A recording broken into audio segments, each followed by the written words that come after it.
Danny Flexen here for Seconds Out. Delighted to be joined once again by former undefeated British welterweight champion Bradley Skeete. Brad, how are you?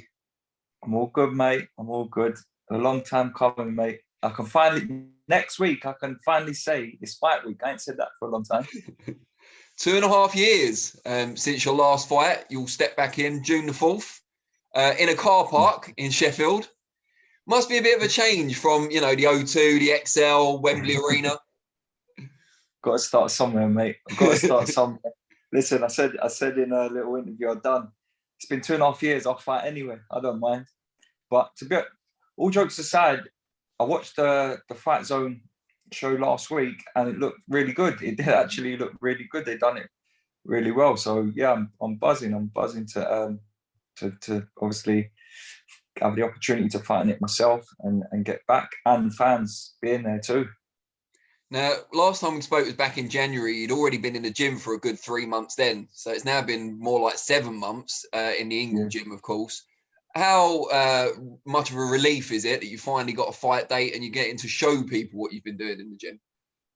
That's a big relief, Dan. Do you know what I mean? With COVID and everything, and it didn't, like, obviously things are getting back to normal now, but at the start, for me, it was just getting back into training, get back into the gym. I've been off a long time and there was no light at the end of the tunnel. Do you know what I mean? It was just, I knew it was going to be a long process, but I thought, I haven't really got time to be having a long process. Do you know what I mean?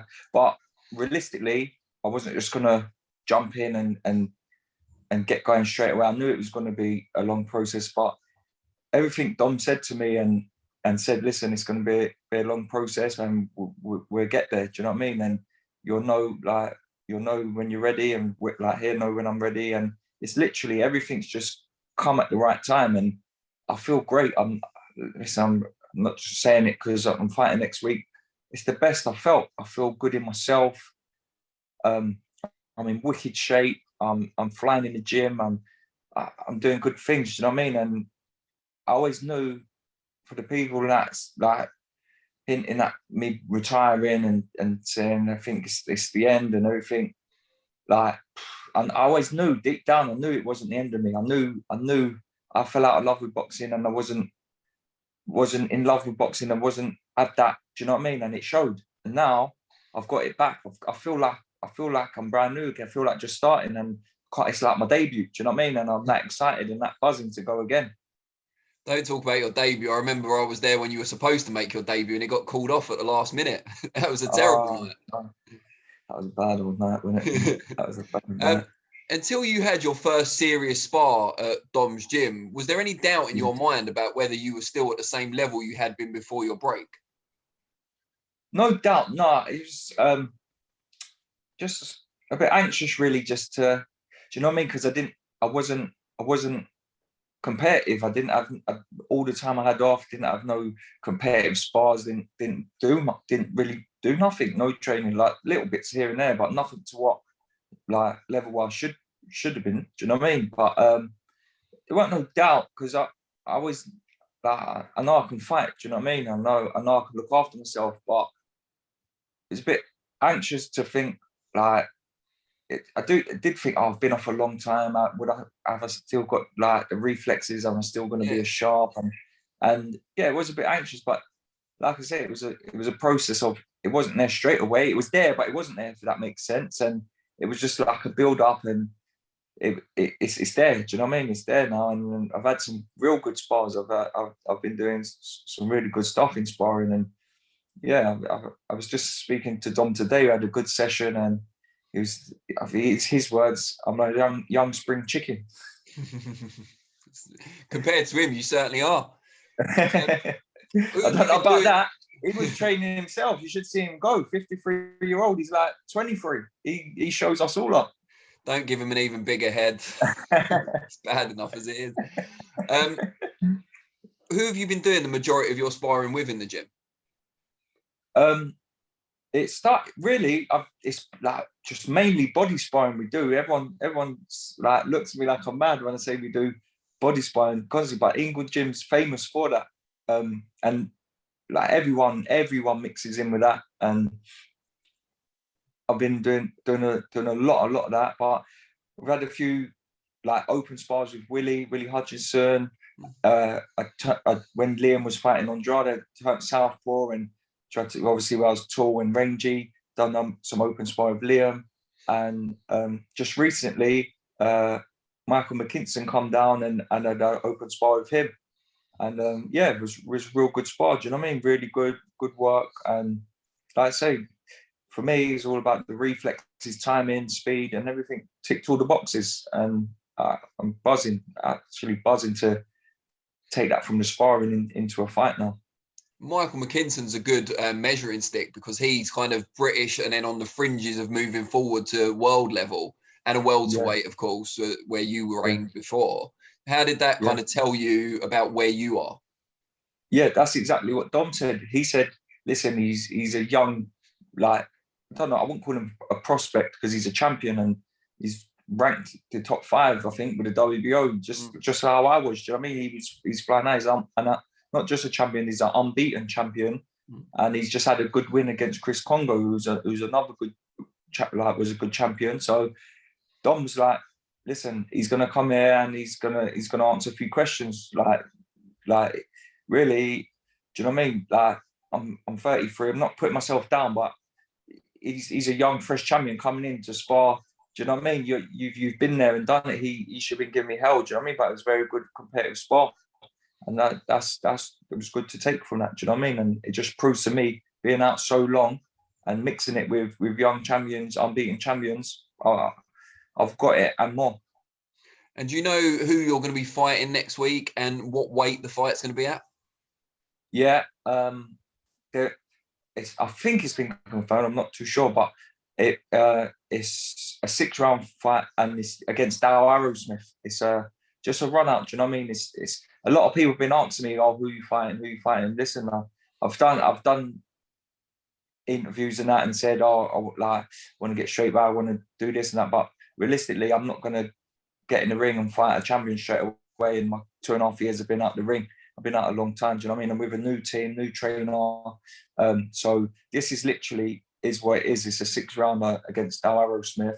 Blow the cobwebs off, get that feel-good factor back, and then I want to be out again, like pretty soonish, maybe an 8-rounder, and then I'm ready to go. Do you know what I mean? I'm ready to go. Any run at 154 domestically. I know I'm like, again, be realistic. I'll start domestically again and move up. I want that European title, and I want to prove I'm there where I was before, if not better. And but yeah, I'll be fighting at 154. This is made at £3 over, so I'll be 11-3. I'll be 11-3 on the day before. So yeah, my weight's good. I'm flying, Dan. Do you know what I mean? I'm buzzing. I'm happy to be back. You'll have some money in the bank as well, which obviously you quit your job to come to Sheffield and make that sacrifice, and you'll have a purse. Any plans for it? The money? Listen, I've been there and done it. I had a good career, and then I just bit stupid and not sensible. But now I'll once the money starts coming in, and I'll be very sensible and as they say, stacking that dough. Glad to hear it. Doing grown-up stuff. Good. Well, you are a veteran now. I think we have to call you a veteran, don't we? So yeah. Well, domestically, the champion is Ted Cheeseman. He's got the British title at 154. Listen, he's obviously like with Eddie, and there's Fowler there who's probably going to be in line for it.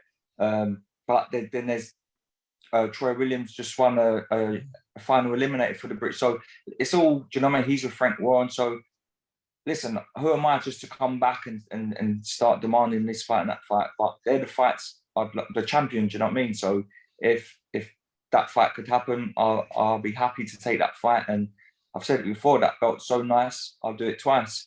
And the British title is a lovely belt, and it's a good, listen, domestically at 154, some great fights there. And I've done it at 147. It'd be nice to do it at 154 and then move on to European level. I was unsuccessful at welterweight at the European level, but I know I've got a European title in me. I'm more than capable of winning a European title. I know I am. So there's a bit of a backstory there too. The European champion at 154 is signed with the same promotion as the Kurt who beat me, Kerman. So could start sending a few DMs and start like ruffling a few feathers and try and get that fight made. I'm sure they'll have me back over there.